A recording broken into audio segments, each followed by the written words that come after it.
මේ වීඩියෝ එක ඉවරනකම් බැලුවොත් ඕගොල්ලන්ට ඕනම ෆාස්ට් සින්දුවකට ප්ලේ කරන විදිහ ඉගෙන ගන්න පුළුවන්. ඉතින් ෆාස්ට් සින්දුව වල ප්ලේ කරද්දී අපිට ඕන වෙන්නේ බීට් ಜಾති දෙකයි. බලන්න තමයි 6/8 බීට් එක ඊට පස්සේ 4/4 ඩබල් බීට් එක. මම කියලා දෙන්නම් එකම ටෝන්ස් ටිකක් යොදාගෙන එකම විදිහට කොහොමද 6/8 බීට් එකයි 4/4 ඩබල් බීට් එකයි ප්ලේ කරන්න කියලා. ඉතින් මේකට ඕන වෙන ටෝන්ස් ටික තමයි ඕපන් එකයි, ටච් එකයි, රේප් ෂොට් එකයි. මේ ටෝන්ස් ප්ලේ කරන විදිය ගැන මම කියලා දීලා තියෙනවා. TikTok එකේ මුලින්ම පින් කරන වීඩියෝ එකේ තියෙනවා. ඒත් ඒක YouTube එකේ තියෙනවා බේසික් ටෝන්ස් ප්ලේ කරමු කියලා වීඩියෝ එකක්. ඒකේ තියෙනවා මේ ටෝන්ස් ප්ලේ කරන විදිය ගැන සරලව කියලා දීලා. හොඳයි. මෙන්න මෙහෙමයි එන්නේ ටෝන්ස් ටික. අපේ හුරු අතින් ඕපන් එකයි. හුරු අත කියන්නේ Tamanට හුරු අත වමත් එක්ක යනවා වමත් දකුණත් එක්ක දකුණත් වමත් දකුණත් අය අනිත් පැත්තට ප්ලේ කරනවා. මෙන්න මෙහෙම එන්නේ හුරු අතින් ඕපන් එකයි, හුරු අතින් ටච් එකයි, හුරු නැති අතින් රේප් ෂොට් එකයි.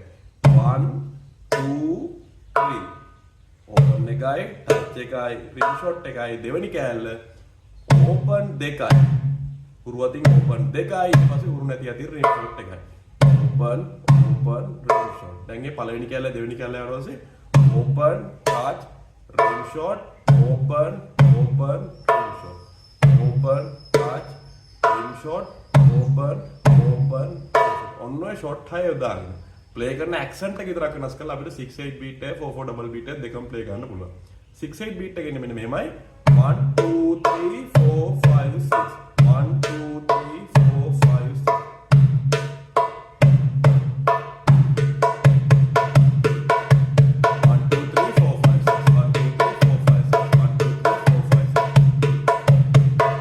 ඕකේම ප්ලේ කරන ඇක්සන්ට් එක විතරක් වෙනස් කරලා අපිට පුළුවන් 4/4 ඩබල් බීට් එක ප්ලේ කරන්න.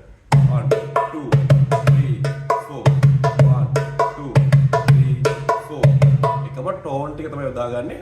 Open touch shot open open රේප් ෂොට්. ප්ලේ කරන ඇක්සන්ට් එක වෙනස් කරනවා. 4/4 ඩබල් බීට් එක 1 2 3 4 6/8 එක